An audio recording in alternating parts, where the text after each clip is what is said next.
What's up, everybody? It's McNaughty back with another video. This time we're going to be taking a look at the Gran Turismo World Series Manufacturers Cup Round 6. 20 laps around Watkins Glen. As you can see, I've been knocked down a couple splits, but there's still a decent haul for points, with first being 234, second 224, and so on and so forth down. But we're going to hop right into qualifying. 5 minutes, enough time for 2 laps around here. And I seem to just have a habit of being the first one out of the pits. The pit entry here is very tedious, and if you cross that yellow line, you end up getting yourself a 3-second penalty. So I'm going to make my way around my outlap, and unfortunately, I get a penalty at the worst possible time. So I go beyond the red and yellow track limit lines, and that gives me a half-second penalty, and I hit the wall. So this lap is pretty much a wash. So when it's all said and done, I'm really only going to have one chance around here. So I make sure not to get a penalty this time, and I managed to keep enough of a gap in front of R4M Alex No Lift to get started on this hot lap. Yeah, let's see if we can try to do a little bit better here. Turn 1 is very important because you end up going up a hill here. It's pretty much a straight shot here. You can just take your foot, place it all the way to the floor until we get to the bus stop. As we make our way up the hill, we want to make sure to break between the 300 and 200 foot sign. I try to stay in 5th gear for as long as possible to keep the car stable, then downshift to 4th right before accelerating. You get past the production TV truck on the right, get back on the throttle, and at the 200 board, down to 3rd, trying to keep it tight. As soon as you're able to get the car rotated, back on the throttle, we make our way to tow corner, which can catch a lot of people out. A lot of accidents happen there as you try to get back on the throttle on this right-handed uphill turn. Very easy to snap and have a bad oversteer and find yourself in the wall. So as we complete the second sector, we have a pretty good time out of the heel corner and down to the final 3 turns, which are all very difficult in their own ways. This is another turn where you can end up in the barrier, but here all you need is just a slight lift. I actually get on the brakes there, which is probably not optimal, and into the final turn. We're going to come to the finish line and get ourselves a 1:44.2, which, as I cross the line, is the second best lap. But at the end of it, was good enough for P4, so not too disappointed with the qualifying here.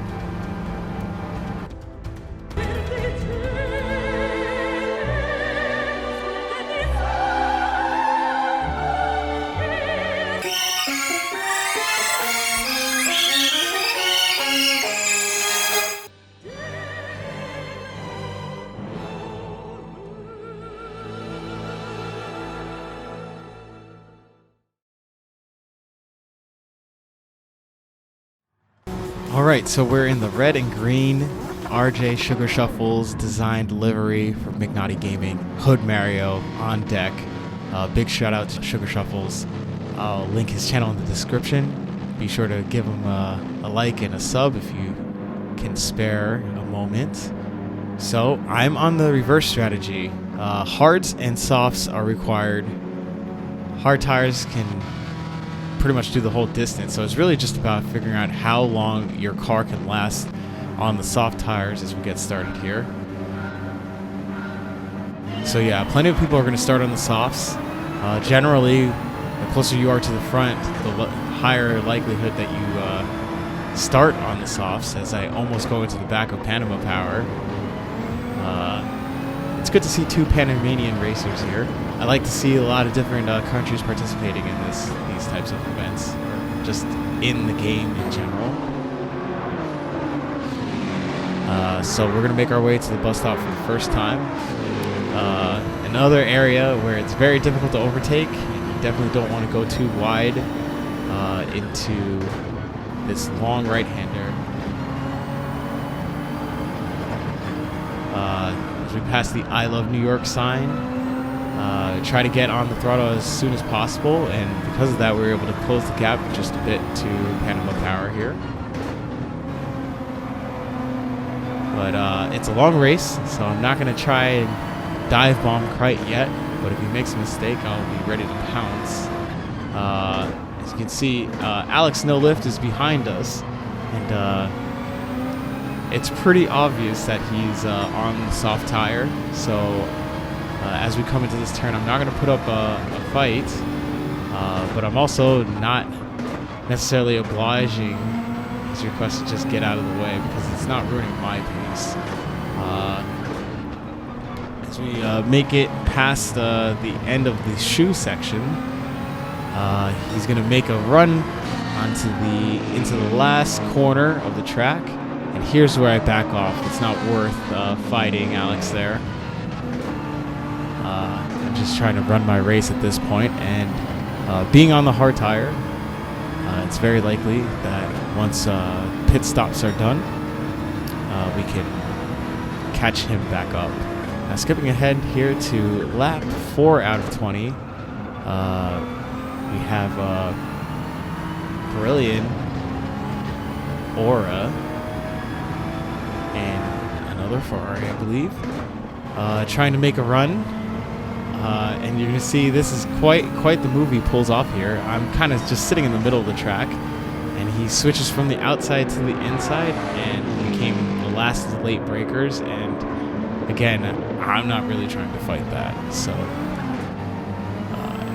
now we're going to see, as a result of that overtake, we're now in a fight with the Canadian AMG driver. And this is really going to be the theme of the rest of this race. We're going to be in contention with both the Canadian driver behind us, as well as a few others that started their stints on the hard tire. But we get a little bit of a bump that puts us wide into turn 1, and because of that little nudge to the outside, he's able to get a run on us. But we're tucking right back into the slipstream, and hoping, although we're on the outside, we'll have enough speed to get the overtake done. But as we get to the bus stop, I decide that maybe it's not best to attack there, because that could have meant the end of my race. I park it, and Myth Tiago behind us, he has to hit the brakes hard as well. So the fight continues.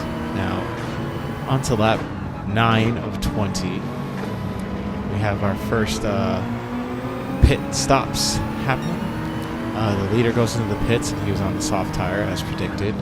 The thought is that the top 3 are all on the soft to hard strategy, so that should play into our hands as the race goes on. So even though he's coming out of the pits now, there's still a chance that over the remaining 11 laps from this point, including lap 10, that we can get a chance to catch him back up even after a pit stop. And you can see that these two are in quite the fierce battle, and because of that fierce battle, we're able to close the gap quite a bit to underneath a second, down to 8/10 as we go into the heel corner. But based on the information shown thus far by the soft to hard runners, it's a prime opportunity to take a pit stop as the current leader heads into the pits, also on soft tires, moving over to the hards. So again, I was saying that the pit entry here is very easy to slip up on.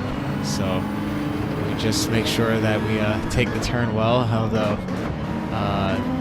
the other Pandemonium driver behind us gets a way better corner and actually pushes us into the pits. Actually ends up helping us out. That's one thing that I didn't practice here, the pit entry and exit. The exit's not so bad. It's pretty much just a straight line, but the entry, if you get that wrong, that's 3 seconds, and that'll definitely end your race. But fortunately this time around, we were able to avoid a penalty, and we come out just behind the orange AMG driver, S. Lancombe. let's go with S. Lackholm. So this battle is continuing, moving forward to lap 13 out of 20. We are just over half a second away as he gets a little bit of grass and that compromises his exit. We're now right behind him, ready to attack on the softer tire. Going into the last corner, got to make sure to get a good exit here, because this corner and turn 1 are the two most important corners on this track, as they have an immense impact on the long straights that are after them. So now we have a little bit of a moment here. I accidentally go into the back of him, and the Panamanian driver behind me goes in the back of me. But here's something that's a little bit odd. He moves to the inside, but moves back to the right and puts me into the wall. So because of that, I lose another position. Now, this is like the third incident that I've had with this driver, so I really got to be careful if I want to get an overtake done, because it just seems a little bit sketchy, some of the maneuvers that are happening here on track right now. But for now, I'm just trying to hold on to P6. As you can see, there's a bunch of drivers behind us as we enter the shoe section of the course. Fast forwarding here to lap 15, and you can see before going to the bus stop that there's a little bit of smoke. Contact again. It just seems like this AMG driver is okay with having a little bit of contact either way, but I know that my pace is faster in the Nissan. It's probably a better car around this track, so I know I had to get the overtake done. As I send it up the inside, contact again. No stranger to contact is that AMG, but we get the move done, and if we can make it through this turn, we should be able to keep pace with the Panamanian driver in front. And you can see in the rearview mirror the AMG goes off, and that's pretty much the end of his race. Moving ahead to lap 16, you can see that we're starting to catch up the hard runners. Pirellian Aurora in front of us. He had an overtake earlier in the race, and you can see the difference between the soft and the hard tires. Worth about 2 seconds per lap, but you can really get close to the hard runners in long turns like these just because of the pure difference in traction. So once again, going into